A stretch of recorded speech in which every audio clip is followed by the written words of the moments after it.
ஸ்ரீமதே ராமானுஜாய நமः. ஸ்ரீமத் வரவரமுனியே நமः. கர்க்கடே பூர்வபல்குன்யாம் துளசீகானனோத்பவாம் பாண்டியே விஸ்வம்பராம் கோதாம் வந்தே ஸ்ரீரங்கநாயகீம். திருவாடிப்பூரத்துச் செகத்துதித்தாள் வாழியே, திருப்பாவை முப்பதும் செப்பினாள் வாழியே, பெரியாழ்வார் பெற்றெடுத்த பெண்பிள்ளை வாழியே, பெரும்பூதூர் மாமுனிக்கு பின்னானாள் வாழியே, 140 முன்னுரைத்தாள் வாழியே, உயர் அரங்கற்கே கண்ணி உகந்தளித்தாள் வாழியே, மறுவாரும் திருமல்லி வடநாடி வாழியே, வன்புதுவை நகர்கோதை மலர்ப்பதங்கள் வாழியே என்று ஆண்டாள் நாச்சியாருக்கு வாழி வாழி வாழி என்று பலவாறாக மங்களாசாசனங்கள் செய்து கொண்டு அவளாலே அருளிச் செய்யப்பட்டதும் வேதமனைத்துக்கும் வித்தாகும் என்ற பெருமையை உடைத்ததாக இருக்கின்ற திருப்பாவை திவ்ய பிரபந்த பாசுரங்களின் அர்த்தங்களை எவ்வளவு சுருக்கமாக முடியுமோ அவ்வளவு சுருக்கமாக இன்று தொடங்கி அனுபவிப்போம். திருப்பாவையானது எதை முக்கியமாக கொண்டு அருளிச் செய்யப்பட்டது ஆண்டாளாலே என்பதை மிகவும் சுருக்கமாக கீழே அவதாரிகையிலே அனுபவித்தோம். பாவை நோன்பு என்பதை வியாஜமாக கொண்டு, வியாஜம்னா காரணம், நோக்கம், இந்த பாவை நோன்பை காரணமாக கொண்டு இந்த திருப்பாவை திவ்ய பிரபந்தமானது அனுசிந்திக்கப்பட்டது. அதனால்தான் திருப்பாவை என்ற பெயரோடு திகழ்கின்றது இந்த பிரபந்தம். ஆண்டாள் எண்ணத்தினால பாவை நோன்பு நோக்க வேண்டும் என்பதனையும் அனுபவித்தோம். அன்று துவாபர யுகத்திலே கிருஷ்ணனை பிரிந்திருந்த கோபிமார்கள் கிருஷ்ணனோடு கூட வேண்டும் என்று நோன்பு நோற்றார்கள். ஆனால் நோன்பு நோற்பதற்கு என்ன காரணம் ஏற்பட்டது என்னால், அவர் கிருஷ்ணனை பிரிந்திருந்த அந்த சமயத்திலே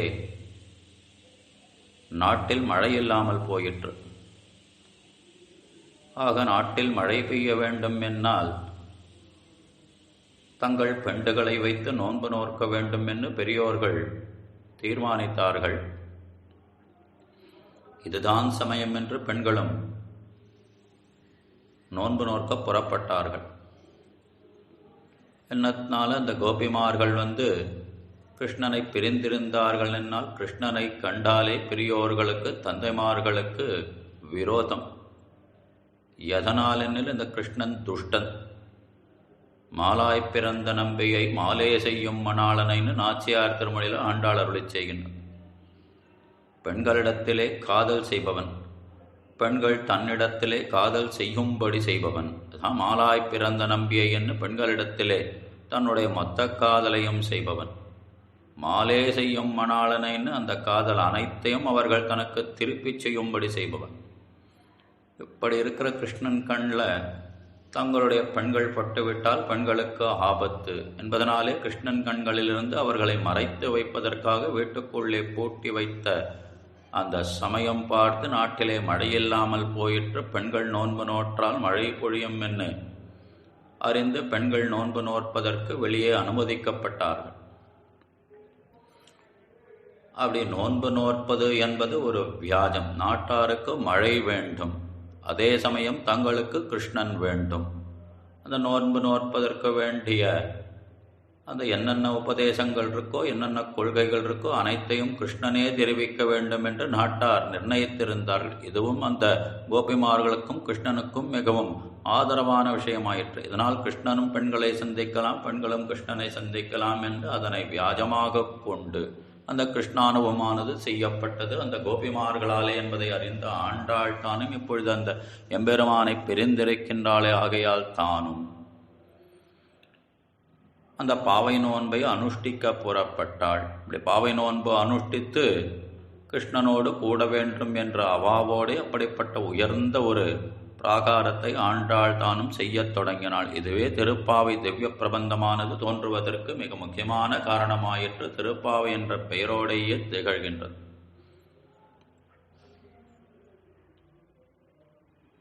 அப்படிப்பட்ட உயர்ந்த பிரபந்தமான திருப்பாவையிலே முதல் பாசுரம். 30 பாசுரங்களுக்கு இந்த ஒரு பாசுரமானது வித்தாக விதையாக அமைகின்றது. இந்த ஒரு பாசுரத்தை நன்கு தெரிந்து கொண்டாலே திருப்பாவை என்பது யாது என்பது தெரிந்துவிடும். இந்த பாசுரத்திலே ஒரே ஒரு பதம், நாராயணனை நமக்கே பறை தருவான் என்ற அந்த உயர்ந்த தாத்பரியத்தை விளக்குவதற்காகவே திருப்பாவை திவ்ய பிரபந்தமானது ஏற்பட்டது என்று பெரியோர்கள் காட்டி அருளுகின்றார்கள்.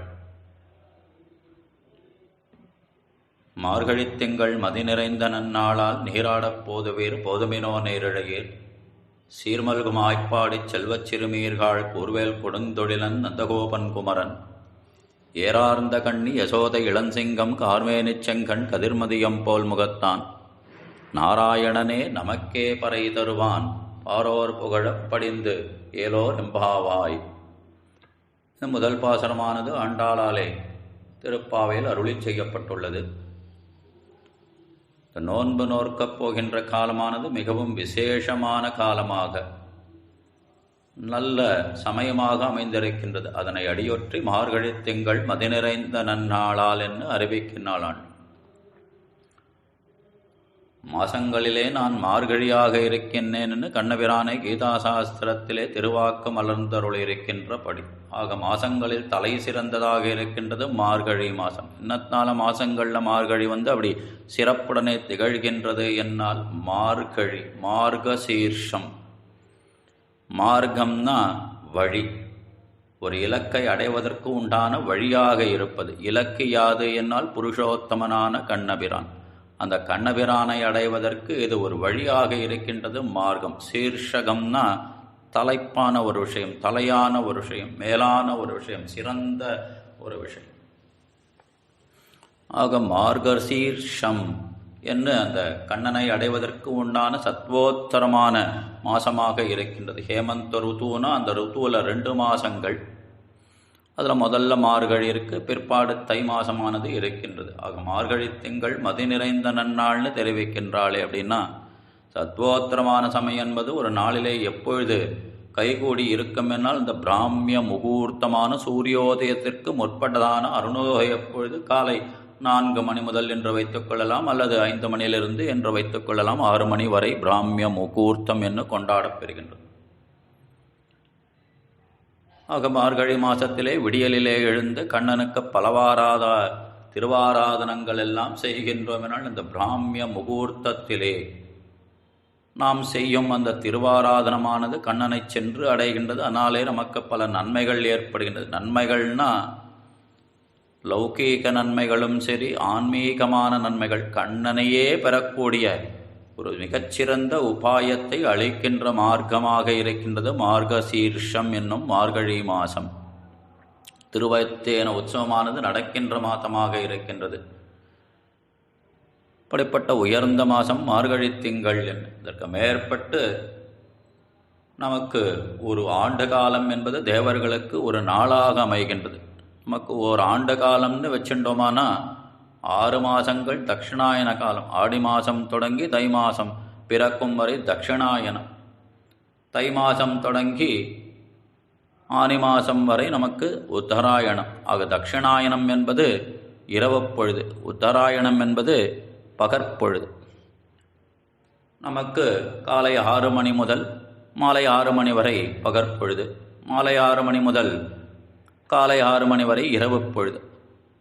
அப்படி காலை 6 மணி வரை இரவு பொழுதுன்னா அந்த 6 மணிக்கு முற்பட்ட 1 மணி நேரத்திற்கு முன்பான சமயமானது சத்வோத்தரமான பிராமிய முகூர்த்தம் என்று பேசப்படுகின்றது. சத்வோத்தரமான காலம்னா அப்படி விடியல் பொழுது. இந்த காலை பொழுதானது சத்வகுணத்தோடே நாம் இருக்கின்ற காலமாக இருக்கின்றது. பகற்பொழுதானது ரஜோகுணத்தோடே ராஜச குணத்தோடே இருக்கின்ற காலமாக இருக்கின்றது. மாலை வந்துவிட்டால் தமோகுணம், சோம்பல். இப்படி 3 குணங்கள் 3 பொழுதிலே நமக்கு ஏற்படுகின்றன. தேவர்களுக்கோ இந்த உத்தராயணம் என்பது தை மாதம் அது தொடங்கி நடக்கின்ற பகற்பொழுதாக இருக்கின்றது. என்னால் அந்த பகற்பொழுது தொடங்குவதற்கு முன்னே விடியல் பொழுது என்பது இந்த மார்கழி மாசமாக பிராமிய முகூர்த்தமாக தேவர்களுக்கும் அமைந்திருப்பதால் நமக்கும் இது சத்வோத்தரமான மாதமாக இருப்பதால் அந்த கால விசேஷத்தை அனுசந்தித்து மார்கழி திங்கள் மதி நிறைந்த நன்னாள் என்று அறிவிக்கின்றாள். மதி நிறைந்த என்ன அந்த சுக்லபக்ஷத்திலே பௌர்ணமியானது அந்த சந்திரனானது நிறைவோடே இருக்கின்றது, நிறைந்து இருக்கின்றது. மார்கழி திங்கள் மதி நிறைந்த, அதற்கு மேற்பட்டு நமக்கு ஞானம் மதி நிறைந்த நன்னாளால்னு மயர்வர மதிநலம் அருளப்பெற்ற ஆழ்வார்களைப் போன்று அவர்களுக்கு சமமான ஒரு ஞானமும் பக்தியும் நமக்கு ஏற்படுகின்ற ஒரு உயர்ந்த காலமாக இருக்கின்றது மார்கழி திங்கள் மதி நிறைந்த நன்னாளால்.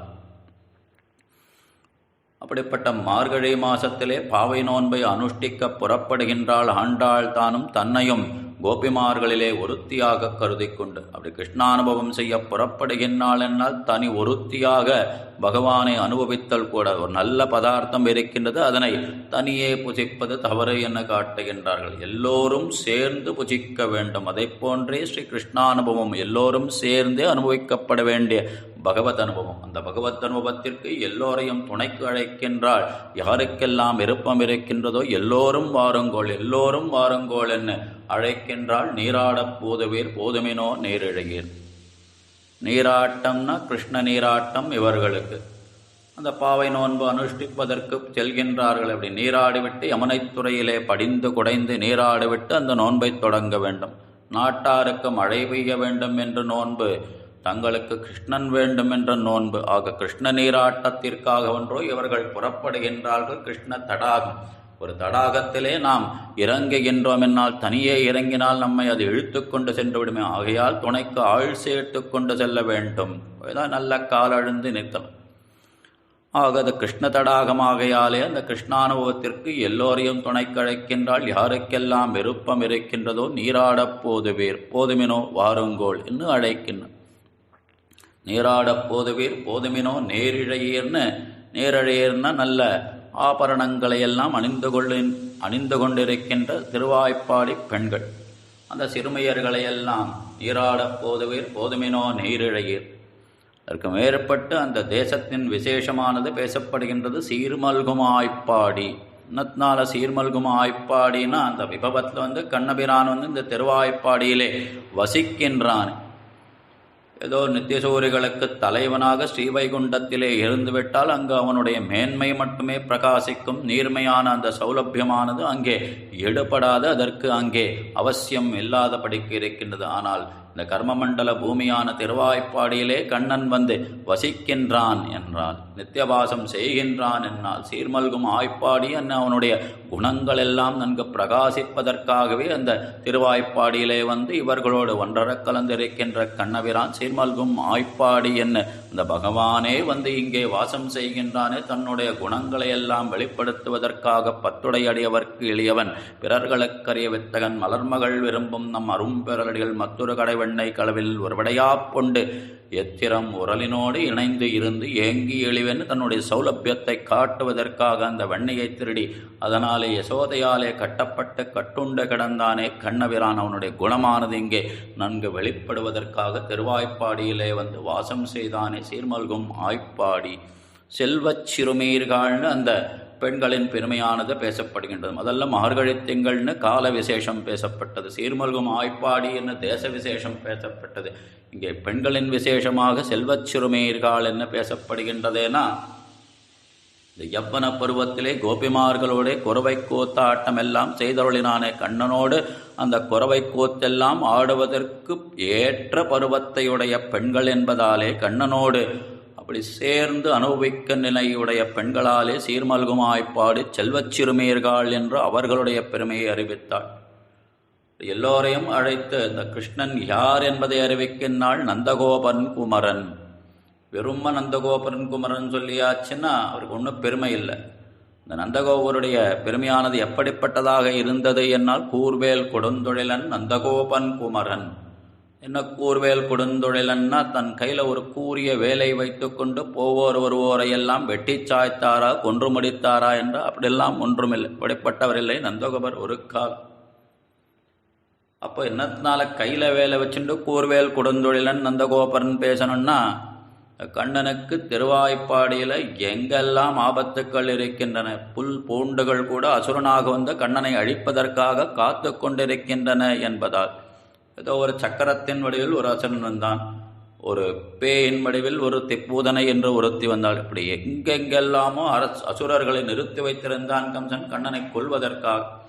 ஆக ஒரு எறும்பை பார்த்தால் கூட இது ஒரு அசுரனோ என்று பயந்து அஞ்சி நடங்கி பொங்கும் பரிவாலை கூர்வேல் குடந்தொழிலன் நந்தகோபன் என்று கிருஷ்ணனுக்கு தொட்டில்ல கிருஷ்ணன் என்ற குழந்தையானது உறங்கிக் கொண்டிருக்கின்ற இந்த சமயம் பார்த்து ஒரு எறும்பு அந்த வழியே சென்றால் கூட இது கண்ணனுக்கு வந்த ஆபத்து, கண்ணனாலே இந்த எறும்பாலே கண்ணனுக்கு ஆபத்து என்று அஞ்சி நடுங்கி தன்னுடைய வேளாலே அந்த எறும்பினை குத்தி கொன்று விடுவாராம் நந்தகோபர். கூர்வேல் குடந்தொழிலன் நந்தகோபன் குமரன் என்று கிருஷ்ணனை அழைக்கின்றார். ஏதோ நந்தகோபனுக்கு மகன் என்று சொல்லாமல் கூர்வேல் குடந்தொழிலன் நந்தகோபன் குமரன் சொல்லணும்னா இந்த நந்தகோபர்கிட்ட வந்து அஞ்சி இருப்பானாம் கிருஷ்ணன். தன்னுடைய எந்த லீலையும் நந்தகோபருக்கு காண்பிக்க மாட்டானாம். ஏதாவது தீம்பு செய்தால் கூட நந்தகோபருக்கு கோபம் வருமா, அந்த லீலையாலே என்ன ஆபத்து வந்து விடுமோ என்ன. கூர்வேல் குடந்தொழிலன் நந்தகோபன் குமரன் ஏறார்ந்த கண்ணி யசோத இளம் சிங்கம். ஆனால் யசோதையினிடத்திலோ இவன் சிங்கமாக சீரிப்பாய்வானாம். தன்னுடைய லீலாரசங்கள் அனைத்தையும் யசோதைக்கு கொடுப்பான்.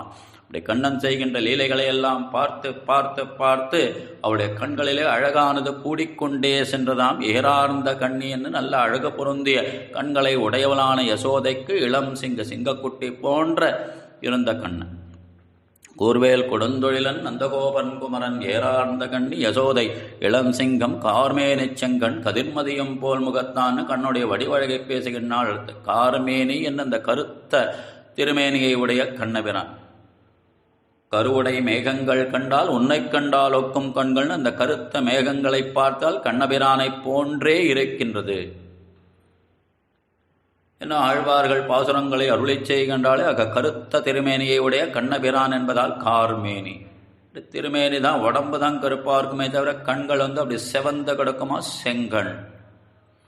சிவந்த திருமேனியை உடைய பிராட்டி இரண்யவர்ணாம் ஹரிணீம் என்று சொல்லும்படிக்கு இருக்கின்ற பிராட்டியை பார்த்து பார்த்து அந்த சிவப்பானது இவனுடைய கண்களிலே ஒட்டி கொண்டதாம். ஆக கார்மேனி செங்கண் கதிர்மதியம் போல் முகத்தான். கதிர்னா ஞாயிறு, மதியம்னா சந்திரன். ஞாயிறானது வெப்பத்தோடு இருக்கின்ற விஷயம், சந்திரனானது குளிர்ச்சியோடு இருக்கின்ற விஷயம். இப்படி ரெண்டையும் சேர்த்து கதிர்மதியம் போல் முகத்தான்னு கண்ணுடைய திருக்கண்களில் வந்து ரெண்டும் கலந்து இருக்குன்னா அது என்னத்தினால கதிர்மதியம் போல் முகத்தான்னு அடியார்களுடைய விரோதிகளை பார்க்கும்போது அவனுடைய கண்களானது சூரியனை போன்று அக்னியை உமிழ்கின்றதாக இருக்கின்றது. அடியார்களை பார்க்கையில் சந்திரனை போன்று குளிரூட்டும் விஷயமாக இருக்கின்றது. ஆண்களை பார்த்தால் சூரியனை போன்ற வெப்பமும், பெண்களை பார்த்தால் சந்திரனை போன்ற குளிர்ச்சியும் உடையதாக இருப்பதால் கார்மேனி செங்கண் கதிர்மதியம் போல் முகத்தான்னு தெரிவித்து இப்படிப்பட்ட கிருஷ்ணன் யாருன்னா ஸ்ரீவைகுண்டத்திலிருந்து இங்கு நமக்கு இப்படிப்பட்ட பெரும்பேற்றை அளிப்பதற்காகவே வந்து சேர்ந்தானே நாராயணனே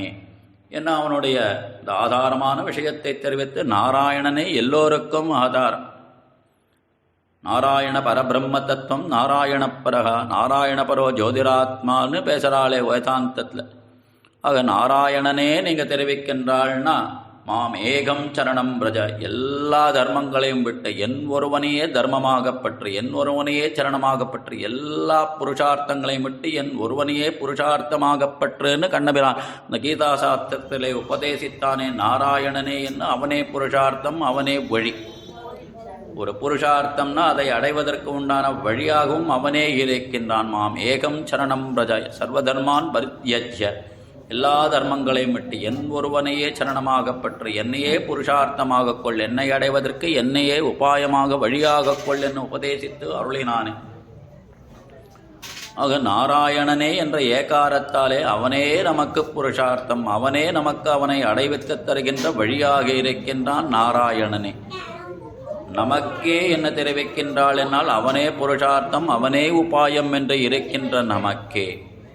கண்ணன்ட்ட போய் வேற எதை கெடுத்தாலும் கொடுத்துருவான். ஆனால் புருஷார்த்தத்தை வந்து யார் ஒருவர் அவனிடத்தில் பிரார்த்திக்கின்றார்களோ, புருஷார்த்தம்னா கண்ணனே உன்னையே எங்களுக்கு தந்துருள வேண்டும், ஊக்கமும் தட்டொழியும் தந்து உண்மணாளனை இப்போதே எம்மை நீராட்டுன்னு 20ஆம் பாட்டில் விண்ணப்பிச்சாலே கண்ணனையும் எங்களுக்கு அளிக்க வேண்டும். ஆக பகவத் பிரீதி காமர்களாக இருப்பவர்களுக்கு என்ன அடையாளம்னு பகவானிடத்திலே வேறொன்றையும் வேண்டாமல் பகவானையே பிரார்த்திப்பவர்களாகையால் நாராயணனே நமக்கே என்ற ஏகாரத்தாலே அவனிடத்தில் வேறொன்றையும் எதிர்பார்க்காமல் வேறொன்றையும் வேண்டி நிற்காமல் அவனையே வேண்டி நிற்கின்றவர்களான நமக்கு அவனே கதி. அனன்ய கதித்வம் அனன்யார்க சேஷத்துவம். ஆக நாராயணனே நமக்கே பறை தருவான் என்று அறிவிக்கின்றான். அந்த பறை என்பது கைங்கரியமாகிற புருஷார்த்தம். அதை அளிக்க வல்லவன் நாராயணனே. யாருக்குன்னா நமக்கே. அவனே கதி என்று இருக்கும் நமக்கு அவனே நான் அந்த புருஷார்த்தமான கைங்கரியத்தை அருளி செய்கின்றான். நாராயணனே நமக்கே பறை தருவான் பாரோர் புகழ படிந்து. பாரோர் புகழன்னு தெரிவிக்கின்றான். நமக்குன்னு சொல்லிட்டு பாரோர் புகழ்னா எப்படி நம்மள உலகத்தாலாம் நம்மளை புகழ வேண்டும் என்ன அப்படி அகங்காரத்தோடு பேசுகின்றாளா ஆண்டாள்னா அப்படி இல்லை. எப்படிப்பட்ட அடிமைத்தனத்தை இவர்கள் செய்தார்கள், அதற்கு அவன் எப்படிப்பட்ட சம்பாவனையை கொடுத்துள்ளான், என்ன விசேஷம் என்ன விசேஷம். அவனை கொடுத்தவனை ஊரார் புகழும்படியாக அவன் இருக்கின்ற விஷயத்தை பாரோர் புகழ படிந்து நீராடப் போதுவீர் போதுமினோ நீரழையின். இந்த இடத்துல பாரோர் புகழ படிந்து குடைந்து நீராட்டம் செய்வதற்காக எல்லோரையும் விருப்பமுடையவர்களையெல்லாம் வாருங்கோள் வாருங்கோள் என்று ஆண்டாள் தானம் அழைக்கின்றாள். பாசுரத்தினுடைய உயிர் சத்துனா நாராயணனே நமக்கே பறை தருவான் என்ன அர்த்த பஞ்சகத்தை உரைக்கின்ற அந்த தத்துவங்களை வெளியேறுகின்ற பதமாக இருக்கின்றது. நாராயணனே என்பதால் பரஸ்வரூபம், நமக்கே என்பதால் ஜீவஸ்வரூபம், பறை என்பதால் கைங்கரியமாகிற புருஷார்த்தம், தருவான் என்பதால் உபாயஸ்வரூபம், இதனால் விரோதி ஸ்வரூபம் கழிகின்ற தன்மையாகியால் அர்த்த பஞ்சகமானது நாராயணனே நமக்கே பறை தருவான் என்பதாலே இந்த பாசுரத்தாலே காட்டப்பட்டுள்ளது. ஆண்டாளாலே விண்ணப்பித்த விஷயங்களிலே பழையப்பின் அவற்றை க்ஷமித்துணமாறு பிரார்த்தித்துக் கொண்டு அமைகின்றேன். ஸ்ரீ ஆண்டாள் திருவடிகளே சரணம். ஆழ்வார் எம்பெருமானார் ஜீயர் திருவடிகளே சரணம். திருமையமலையாளர் ராமானுஜ ஜெய சுவாமி திருவடிகளே சரணம்.